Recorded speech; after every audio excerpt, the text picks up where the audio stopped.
this might be the video that goes viral. Like, I don't want to live there.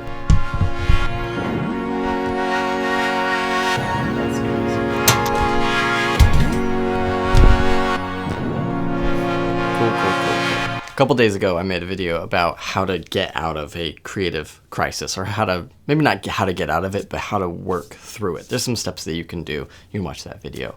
I've been doing those things, not necessarily in the order that I said them, but in a non-linear fashion. I've just been working through those things. And you know what? It's helped. I feel better for the most part about the things that I have to go back to. And right, I'm on paternity leave. I've got 2 more weeks left, and then I go back to work. And so it's nice that kind of on that way back to my kind of regular scheduled life, I'm not feeling so doom and gloom about it. There's still some few things that I want to change going back, and that I don't want to stay the same as they were when I was working before.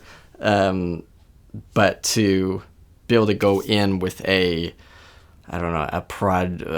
solution kind of mindset is nice and is helpful, and is obviously just makes you feel better when you're not like, oh no, I don't want to go back to work, that kind of thing. I'd also say too that making these, just sit down, talking to the camera, low effort, no stakes, all that stuff has also been helpful for the creative, process in dreading it less. Because there's so little effort, then I get to practice that muscle with like tiny weights, right? Like I'm just very simple, just a few cuts, a little bit of a color grade, throw it onto YouTube. And that's just enough to get some of those juices flowing, to feel like I'm not stagnating, and to feel like I'm not too stuck. It's going on snail mode. It's doing a little walk instead of trying to jog 100 miles. And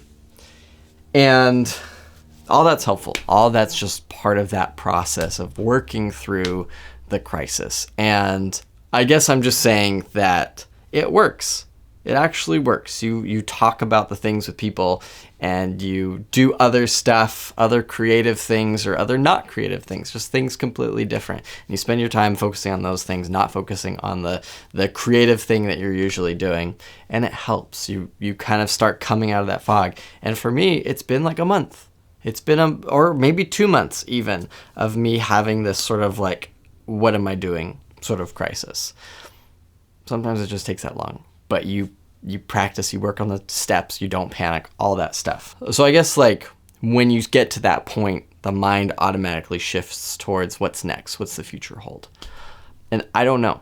For me personally, I don't know what I'm going to do next. I don't know what the future of this YouTube channel looks like. I don't know any of that stuff. I've made a bunch of tutorials. I've made all these sort of like industry insight sort of videos, and I don't know if I'm going to keep making those.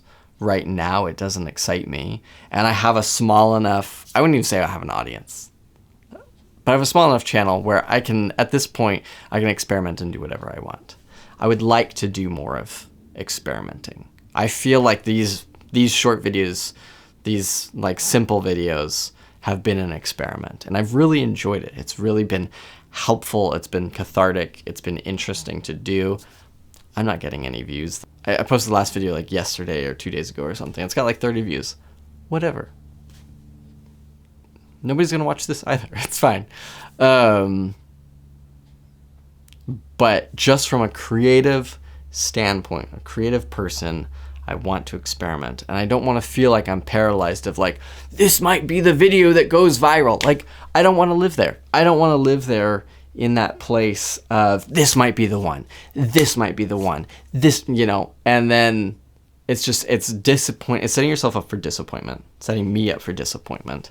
And it also paralyzes me from trying things that I'm afraid won't work. I'm going to go the route of slow iteration, and I'm going to keep doing this until it gets boring. And hopefully what happens is that I will go slow enough that I can make incremental changes to what I'm doing so that it doesn't become boring. So maybe this turns into something different.